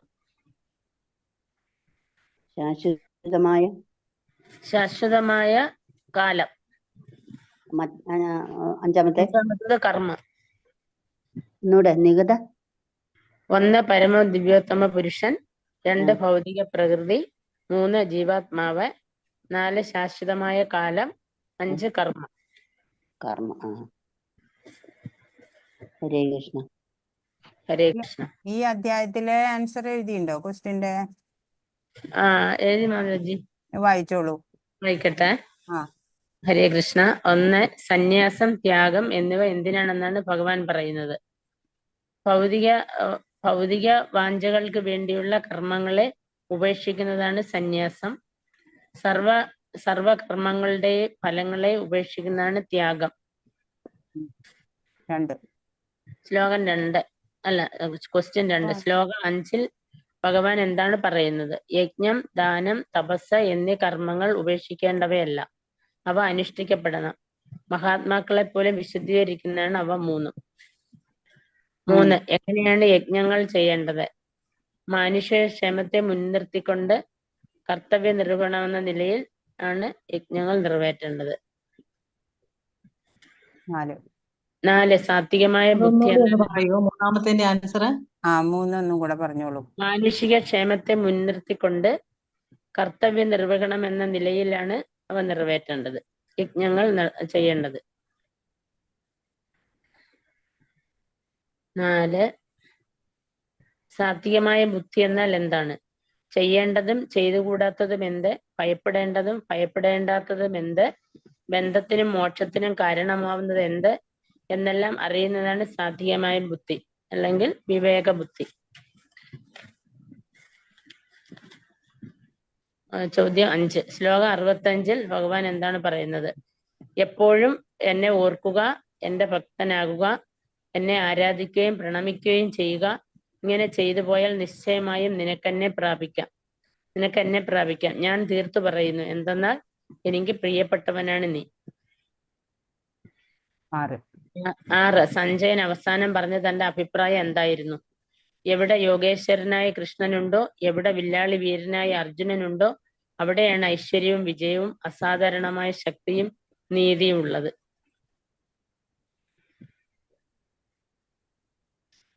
അതാണോ അതിന്റെ ആൻസർ? അതെ. കൃഷ്ണാർജുനന്മാർ തമ്മിലുള്ള സംഭാഷണം ഞാൻ കേട്ടു. അത് സഞ്ജയൻ അവസാനം പറഞ്ഞ അഭിപ്രായം എന്താണെന്നാണ് ചോദ്യം. ചോദ്യം അവസാനം പറഞ്ഞ അഭിപ്രായം അതാണ്.